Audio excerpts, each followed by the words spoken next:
Bonjour à tous et à toutes, auditeurs et auditrices. Je suis Chloé Espagnier. J'inaugure cette série de podcasts sur la cathédrale de Montauban, Notre-Dame de l'Assomption.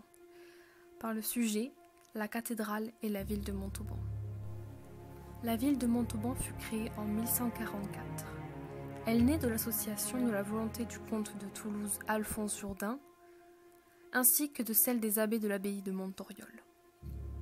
La ville de Montauban, d'un point de vue géographique, est idéale du fait de sa proximité avec trois cours d'eau, le Tarn, le Tescou et le ruisseau de la Garrigue. Au XVIe siècle, la réforme luthérienne, mais particulièrement le calvinisme, se répandit rapidement dans la ville et en firent un réel bastion protestant, en fortifiant la ville de remparts, faisant de celle-ci la capitale du protestantisme dans le sud-ouest de la France. Elle est donc rapidement au cœur des guerres de religion qui ont secoué la France de 1562 à 1598.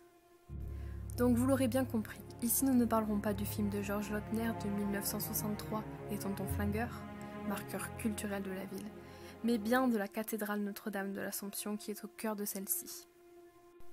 L'historique de la ville. Comme évoqué précédemment, le protestantisme se développa rapidement à partir de 1530, sous l'impulsion des idées de Calvin. Montauban, au XVIIe siècle, abrite une forte population protestante, appelée les Huguenots, et va devenir un véritable bastion militaire. Toute la ville va avoir un aspect de forteresse immense, et la légende comme quoi la ville est imprenable va alors se répandre. Seulement cette légende va nuire à la ville, car elle va accentuer l'aspect dangereux dès lors lié à celle-ci. En plus d'être une place importante pour le protestantisme, elle est aussi un centre industriel, principalement dans le domaine du textile, accompagné de l'essor au XVIIe siècle des hôtels particuliers, notamment dans le quartier de Villebourbon. Ils sont principalement tenus par des protestants et sont marqueurs de l'industrie montalbanaise. De plus, Montauban bénéficie notamment de sa proximité avec le Tarn, mais aussi la Garonne, pour pratiquer le commerce fluvial, devenant ainsi une des plaques tournantes du commerce dans le sud-ouest de la France, notamment avec les Provinces-Unies, elles aussi protestantes. C'est le 20 août 1629 que le cardinal Richelieu pénétra la ville, accompagné d'autres catholiques. La ville de Montauban fut donc reprise au prix d'un long affrontement idéologique, qui aboutit à la reddition des protestants montalbanais. C'est alors un symbole fort, la reprise d'un bastion protestant, et donc la victoire catholique. C'est pour cette raison que le cardinal se déplace en personne, notamment en tant que représentant du roi Louis XIII. Dans son ouvrage Histoire de l'église de Montauban, le chanoine Monseigneur Camille d'O décrivit l'arrivée du cardinal ainsi. Les consuls protestants vinrent se présenter à Richelieu, qui refusa de les écouter car, je cite, « il voulait aller droit à l'église, et qu'ils allassent l'attendre à son logis. » Richelieu se dirigea donc vers l'église Saint-Jacques. Il y avait des spectateurs qui scandaient des cris « Vive le roi, vive le cardinal !» Au chant du Bénédictus, le cardinal fut conduit à travers l'église, dont il ne restait que le clocher et les murailles. Il y pria.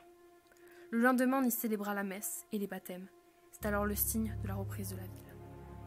Lorsque la ville est remise sous la coupole de la royauté et de l'église catholique après 1629, l'évêque de Montauban revient en ville, s'installer à l'église Saint-Jacques. Le roi Louis XIV décida de marquer la ville comme étant la victoire du catholicisme sur le protestantisme, en lançant le projet de construire une cathédrale à Montauban. Construction de la cathédrale, signe de la reprise catholique. Monseigneur de Berthier, évêque de Montauban, de 1652 à 1674, avait envisagé la construction d'une nouvelle cathédrale, plus imposante que la précédente. Entre-temps, c'était l'église de Saint-Jacques qui servait dorénavant pour les offices, en attendant la construction d'un tel édifice. Lorsque le roi Louis XIV lança le projet de construire une cathédrale à Montauban, il laissa l'évêque Monseigneur de Nesmond, alors en charge, de choisir l'emplacement du futur édifice. L'évêque choisit la partie la plus haute de la ville et rêva d'un édifice majestueux dont les proportions signifieraient la victoire incontestée du catholicisme. Il n'hésita pas à faire détruire un quartier entier protestant afin de trouver le terrassement suffisant à la cathédrale. En plus du fait qu'elle soit placée sur la partie la plus haute, elle est aussi très proche du centre urbain de la ville. Dans ce cadre, la cathédrale est placée stratégiquement tout comme le centre-ville, entre le ruisseau de la Garrigue, le Tescou et le Tarn. Pour créer une cathédrale, il est intéressant de se poser la question de qui finance, qui organise et qui dirige les travaux. Depuis le Moyen-Âge, pour financer une cathédrale, on procède de la manière suivante. Le chœur est payé par les décimateurs, c'est-à-dire ceux qui lèvent la dîme, l'impôt de la religion. La nef est financée par les paroissiens et le clocher par la fabrique. C'est un organisme qui a pour but de financer l'entretien des paroisses. Pour le cas de la cathédrale de Montauban, ce n'est pas le même système qui est appliqué. Lors du lancement du projet en 1685, un arrêté du Conseil d'État autorise la levée d'un impôt de 12 000 livres pendant 12 ans sur les paroissiens du diocèse. Bien que les fonds consacrés à la cathédrale s'élèvent à 144 000 livres pour la construction, le budget est rapidement écoulé. C'est pourquoi, en 1701, un nouvel arrêté est mis en place pour permettre la levée d'un nouveau fonds. On trouve même des traces de financement personnel, comme celui de Monseigneur d'Aussonville, évêque de Montauban de 1703 à 1729, qui investit une partie de sa fortune. Le roi lui-même fait un don de 6 000 livres. Au final, la construction s'achève en 1739. Le budget initial de 144 000 livres finit par atteindre les 714 499 livres. Pour la construction de la cathédrale, c'est le roi Louis XIV qui choisit les architectes. Cela peut paraître étonnant, mais au-delà de l'aspect religieux de l'édifice, c'est le politique qui l'a encore influence cette construction.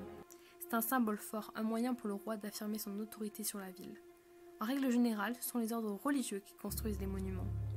Le roi choisit de nommer comme architecte pour cette construction François d'Orbay, architecte royal, qui s'est notamment occupé du château du Louvre. À la mort de celui-ci, c'est encore l'architecte royal qui reprend la construction, Jules Hordouin-Mansart. Puis ce sera Robert de Cotte qui prend sa suite à la mort de celui-ci. Il est alors directeur de l'Académie royale d'architecture. Il faut savoir que malgré qu'il ne soit pas présent sur place, c'est le roi qui supervise les travaux de construction. Tout changement dans le plan de construction de la cathédrale doit avoir son aval. La cathédrale n'est pas la seule conséquence de cette reprise catholique et politique de la ville de Montauban. En effet, sous l'impulsion du pouvoir, la religion va éduquer la population à l'aide des différents ordres, tels que les Augustins, ordre religieux pour les hommes, les Ursulines, chargées de l'éducation religieuse des filles, et les Jésuites. La ville de Montauban est à l'image de l'association étroite de la religion et de la politique dans la reconstruction de la ville, duquel est issue la cathédrale Notre-Dame de l'Assomption. Donc vous l'aurez bien compris, la construction de la cathédrale Notre-Dame de l'Assomption n'a rien d'anodin pour la ville.